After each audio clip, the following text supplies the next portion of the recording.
everybody, it's Colleen and Belle.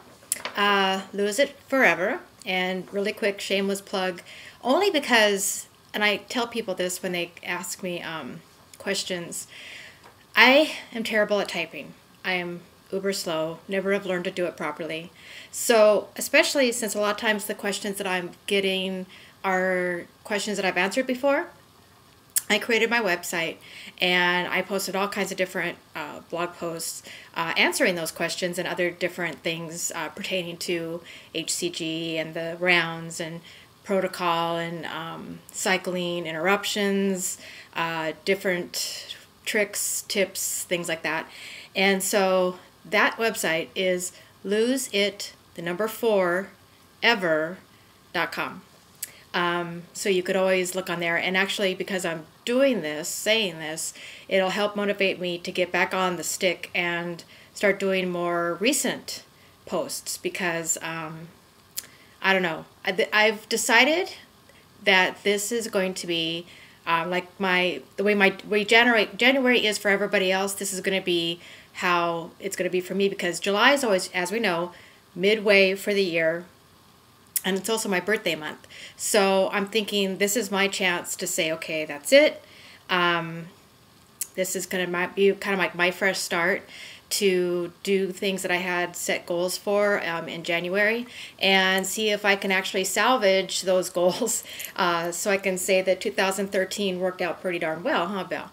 So, and one of the things being is that Lisa, Mighty Mouse, she asked me to do this, gosh, what was it, in April, and it's now June. I don't know about you guys, but I really don't understand where the time is going, how time is flying, and why.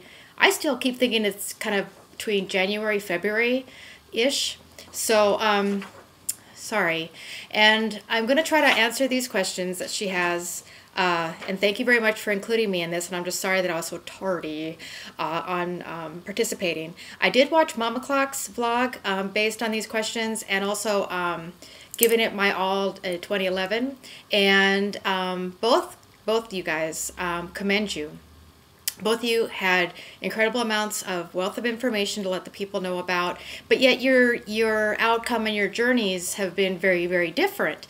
And that's the whole thing, is that everybody has to understand that every body is different. And the way we adapt and pursue and move forward in what we want to attain is going to be different. So that's the thing that I think everybody has to get, is that the common thread is that HCG works. Hands down, it works. Another common thread, it is a tool. It is a means to get the abnormal fat off your body so that you can then move on with a healthy lifestyle and keeping weight off. Now, does that mean that it's a miracle working thing, that basically you're suddenly this, when it says you're a naturally thin person, I think people sometimes think, because there's that really tiny handful of people that have a super fast metabolism, and even those folks, especially female folks, that have a really fast metabolism when they're young and they're like just rail thin, and they say that, you know, basically they feel just as scrutinized as someone that has a weight problem because they're so thin that they're being made fun of in that respect. I've seen those same people, love them to pieces.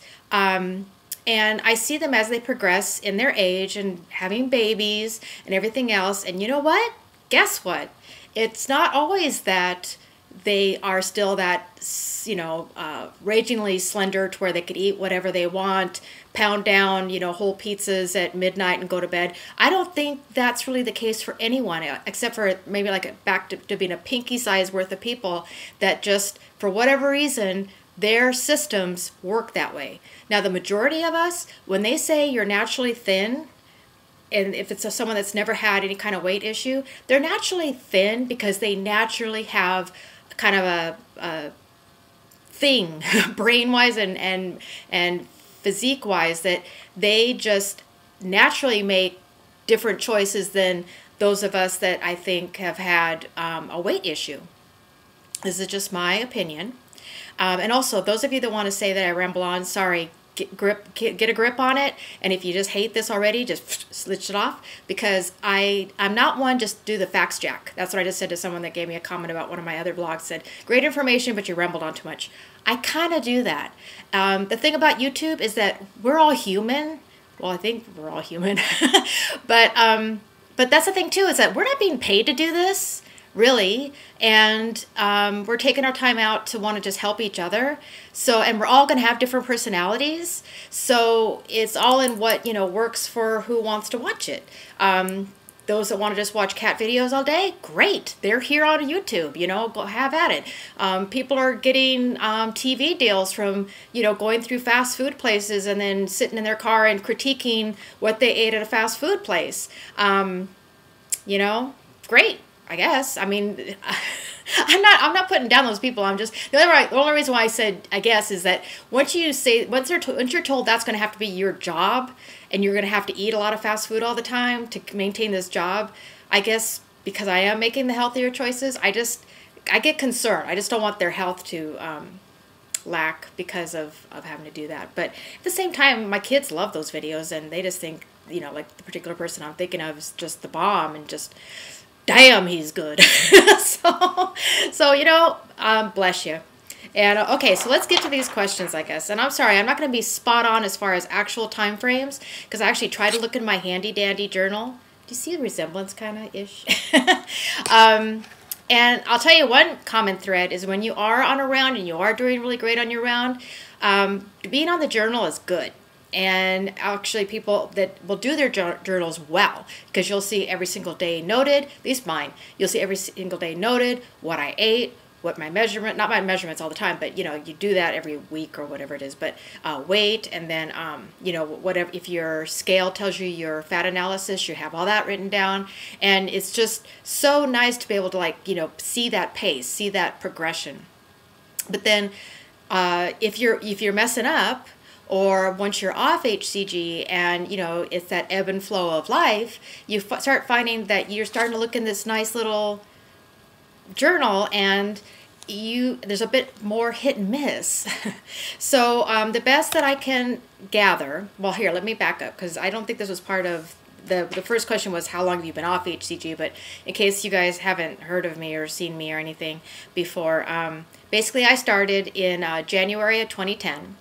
I hit my goal, I would say about May of 2010, but then actually like decided because of HCG, I could get further down, way further down than I ever could have dreamed of, past that. So definitely by June, July, and on through there, like all the rest of 2011, I was like really at my smallest weights, so, and sizes. So then, then we progressed to 2011, and it looks to me, from what I can gather of this little dealie, is that 2011, I think I had one more probably somewhat successful round very early on in the year. It looked like about February-ish.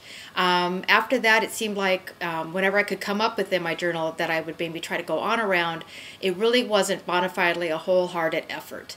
And really, again, the only common thread I could come up with about that is that I probably really didn't really necessarily need to be on HCG.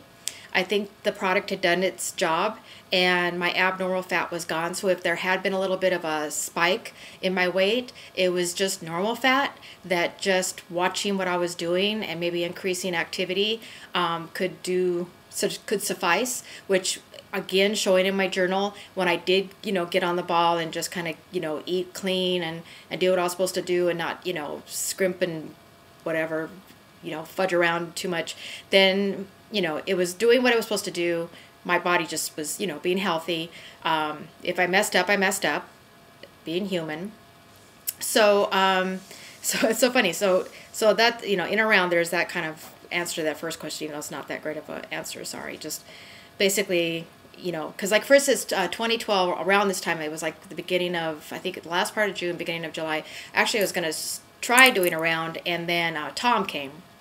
And because Tom came, actually I was offered to do kind of like an experimental protocol. And I did that, and I just feel bad because I was really a whiny, complainy girl to the person being the mad scientist behind effort because my fat ratio was going down really, really well, and he was elated. But I think because of the supplements involved with the experiment, I was getting a lot of constipation issues, which are not comfortable. And because I was increasing muscle really well, of course, that's going to play havoc on you mentally if you're expecting and wanting to see numbers change drastically on the scale. So I was, instead of looking at the positives, I was trying to look at the positives as far as knowing that the fat ratio was going down and the muscle mass was going up, and that the constipation thing was going to be short term. But you know, you can say you're going to be logical, and when you're just living through it, you don't feel so logical. So that's what was kind of happening with that. So anywhoozy, so got through 2012, no problem, and then the beginning of 2013, did my vlog so I could show everybody that everything was hunky-dory and I've been maintained. So basically I would say, except for just the normal life ups and downs that are, you know, not horrendous, not anything that makes you say you've got to like go on like this like massive program of any sort, I got my weight off by using HCG in 2012, and then I have stayed a healthy, slender person now that it is 2013. So I would say, in comparison to all the other weight loss programs, methods, drugs I've used in the past, I think this one worked. So there's that. So have you maintained? Yes, I would say I have. As long as I don't beat myself up that I'm not exactly the same weight every single day of the year, and that it's okay to fluctuate. Did you or have emotional eating issues? I did when I was a kid and when I was a teen. I remember cutting out of school when I was able to drive myself, and I would basically go to the market and I would buy a whole half-gallon of ice cream, and I think even like donuts. Oh gosh, thinking back, it was so sad. And I remember I would just eat. I was just such an unhappy person. I just felt so ugly and so not connected with anybody that food was definitely my comfort at that time. I would say I kind of kicked the emotional eating thing later on in adulthood, and I wish I could say that I wish I could tell you what the tipping point was, because I know that could help people, but I think just a lot of it is just realizing that if you give yourself that little extra time before you just go for it, and realize that you're not going to feel any better afterward. You know, it's kind of like the morning after, you know, like they say, if you're going to feel more guilty, more crappy about yourself, and if you can kind of say to yourself, okay, I could do this, but you know, if you can really like put yourself in the now, like kind of fast forward, I guess more I should say, fast forward to the future and say, okay, but think about it after you do it. This is how you're going to feel, you know, emotionally and physically, because you're going to be feeling all bloated and full and sad, and you don't want that. So you have to really like come to grips like, well, is that really worth it? Is doing that binge worth that? And I guess if you can like ask yourself that, give yourself however many minutes you think it would take for you to really solidify that you still think that it's worth it, then you go ahead and go for it, I guess. But I would say for most people, if you wait it out, not only are you not going to want to do it, you're going to feel 100 times stronger emotionally and physically because you conquered that drive to go the wrong direction. And you're going to know, I think each time it's going to be easier and easier just to say, I don't want to deal with that. You know, that's way too much work than what it's worth for what, you know, what it is. So that's my little soapbox thing about emotional eating. Okay, what measures do you take to keep you from having to do the protocol or any diet ever again? What measures do I take? Well, I'll tell you, there's a lot of stuff that basically I got turned on to while being on protocol that I still feel just in general on a daily basis is just good for my body, so I do it. So actually one of the things is my calorie kicker. still there. And actually, my husband even squeezes the lemon for me every morning now, so I can blend it up. And it's just, it's the lemon juice, one whole lemon juice, fresh. Make sure it's fresh.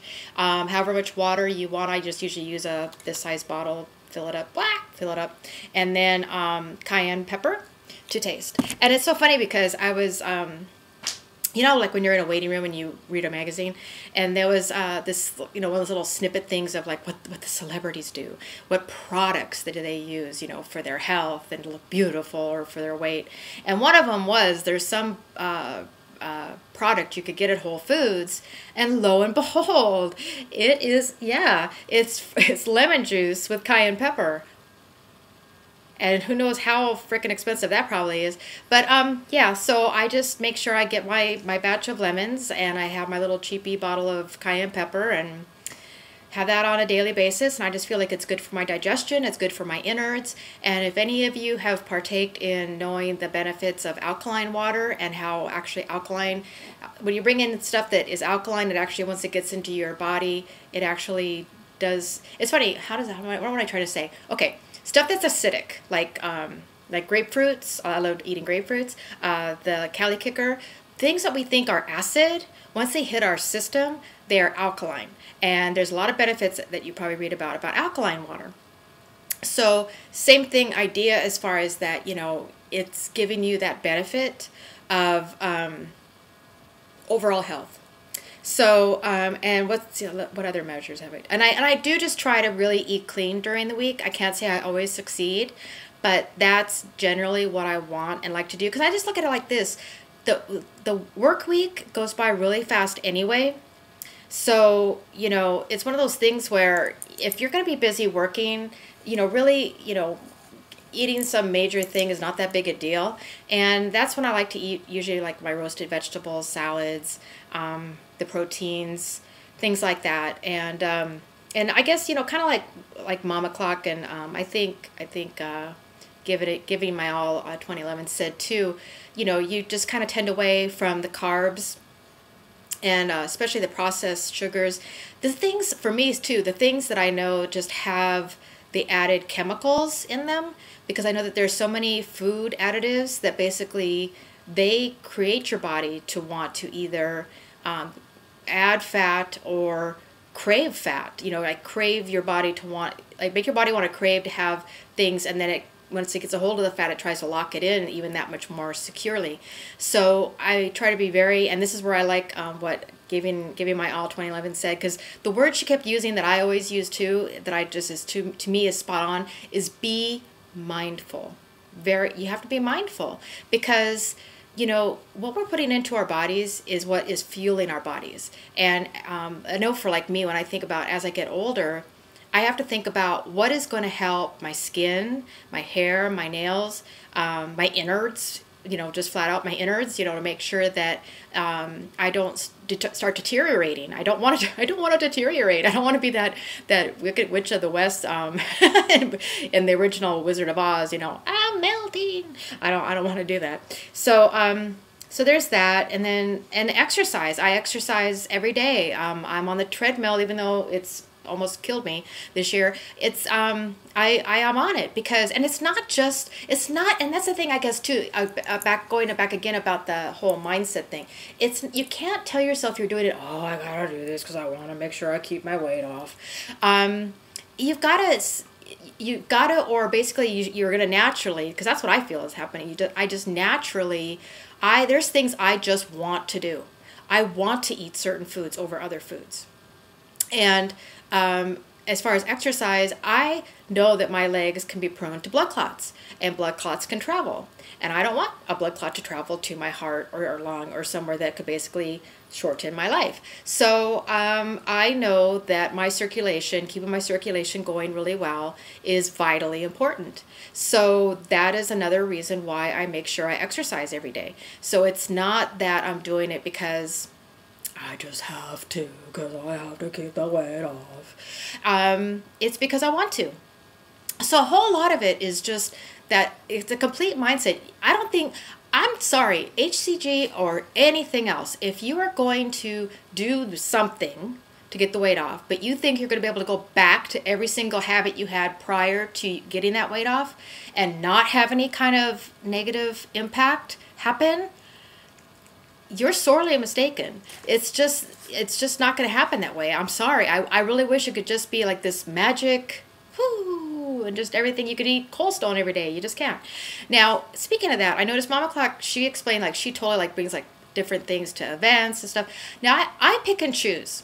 I guess that's another way of explaining, like, about, you know, telling you the measures I take. I've summed up that I'll call it, I eat like a toddler. I eat like a kid. And not that it's because the portion size of a child. I'm frickin' picky. So basically, if I am going to eat something that basically I normally wouldn't eat, and it's not that and it's a thing where it's not nutritionally, you know, great for me, if it doesn't taste frickin' amazing, it's not going down the hatch. I'll back it right out into a napkin. I'm sorry. I'm sorry. Sorry that sounds gross, but, you know, you've seen kids do it. You've even seen people on Fear Factor do it, you know. Because it's like, why am I going to swallow something down when it wasn't freaking worth it? I'm just not. Now, if it's really good and it's amazing and it's, I guess, worth, you know, the added time with activity, or maybe making a different choice with something else to compensate, fine. But if it's not doing it, I'm being that 2-year-old, you know, it's gone, it's out of there.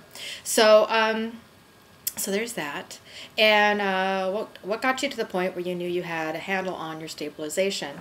I would just say that, you know, it's a thing where each day that, you know, let's say you did go ahead and have something that you didn't think was as clean as you should have eaten, or maybe like gone on vacation, and then when you got back and just kind of got back into your normal lifestyle of how you go about your life, you know, what you do, or even like you like maybe you did, like, I guess, cheat a bit, and then because it's not really cheating, I don't know. I mean, I always take the weekends as kind of my carte blanche, that if I kind of want things that I normally wouldn't have during the week, I'm going to have them. You might feel more, especially because your body's not used to it anymore, you might feel kind of a little bit bloaty. Or, you know, like a little bit like feel heavy, like your stomach feels heavy. My paper fell, so hold on. So, so you think, oh my gosh, you know, this is terrible. I'm going to go on the scale and I'm just going to like have gained like, you know, 10 pounds. And then you get on the scale or you put on your clothes and you realize that there really isn't that much of a change, or none. And then you go, oh, you know, I think my body can manage this. I think my body understands, you know, I've kind of gotten into a good rhythm of, you know, you can have your days, but, you know, it's not going to conquer you, kind of thing. So does that make sense? I feel bad. It's funny, the other lady was saying she was so worried she had gone so way over, and I did too, I'm sorry. Any advice on how to stabilize and maintain for life?